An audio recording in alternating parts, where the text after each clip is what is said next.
इमरान खान ने तोशाखाना से मिलने वाले तहाइफ 14 करोड़ रुपए में दुबई में फरोख्त किए। वज़ीर आज़म शहबाज शरीफ की वज़ीर आज़म हाउस में सीनियर सहाफ़ियों से गुफ्तगू।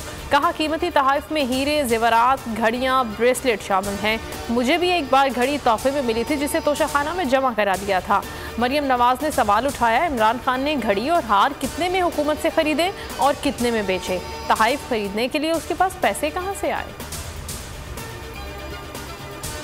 किसी दूसरे मुल्क ने घड़ी तोहफे में दी, इमरान खान ने हुकूमत से खरीदी और बाहर बेच दी तो उसमें क्या जुर्म है? फवाद चौधरी का मौक़िफ़। कहा घड़ी 5 करोड़ की हो या 10 करोड़ की, अगर मेरी है और मैंने बेच दी तो उस पर कोई एतराज़ नहीं बनता।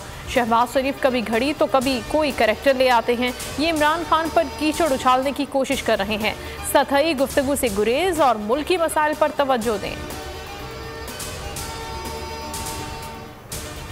नेपरा ने बिजली फी यूनिट 4 रुपये 85 पैसे महंगी कर दी। इत्तलाक 1 अप्रैल से होगा। बिजली की कीमत फ्यूल एडजस्टमेंट की मद में बढ़ाई गई कि इलेक्ट्रिक के सार्फिन मुस्तस्ना होंगे। वज़ीर आज़म ने पेट्रोलियम मसनूआत की कीमतों में इजाफे की समरी मुस्तरद कर दी। कीमतें बरकरार रखने का फैसला। ओगरा ने पेट्रोल की कीमत में 83 रुपये इजाफे की सिफारिश की थी। राजा परवेज अशरफ बिला मुकाबला स्पीकर कौमी असम्बली मुंतखब। पीपल्स पार्टी के रहनुमा ने कागजात नामजदगी जमा करा दिए। उनके मद्दे मुकाबल किसी ने कागजात जमा नहीं कराए। कौमी असम्बली का अहम इजलास कल होगा। डिप्टी स्पीकर कासिम सूरी के खिलाफ तहरीक अदम एतमाद पेश की जाएगी। पीटीआई कल कराची में पार शो करेगी। जिनाबाग में पंडाल सज गया। 150 फीट चौड़ा और 40 फीट ऊंचा स्टेज तैयार। इमरान खान कहते हैं कारकुन कौमी परचम अपने साथ ले आएं। ये मकामी मीर जाफरों और खुद मुख्तारी की जंग है।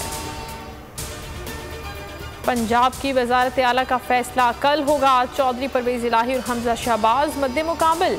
गवर्नर पंजाब उमर सरफराज चीमा और मोनिस इलाही की मुलाकात। हिकमत अमली पर मुशावरत। मोनिस इलाही ने कहा कल अक्सरियत साबित कर देंगे।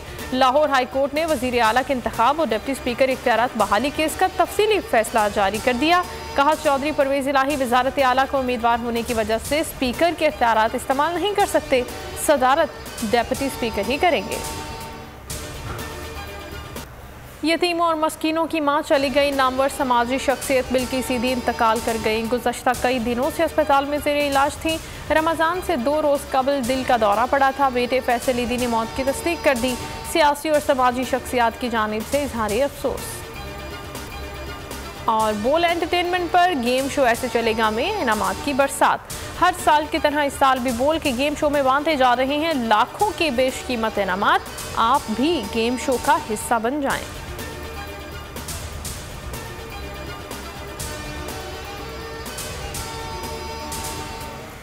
हेडलाइंस आपने जानी न्यूज़ स्टूडियो से। फिल वक्त इतना ही। किसी भी खबर के लिए विजिट कीजिए bolnews.com। अब आप देख सकेंगे प्रोग्राम मेरी जंग। देखते रहिए बोल न्यूज़। सब्सक्राइब करें और बेल दबाएं ताकि कोई खबर रह न जाए।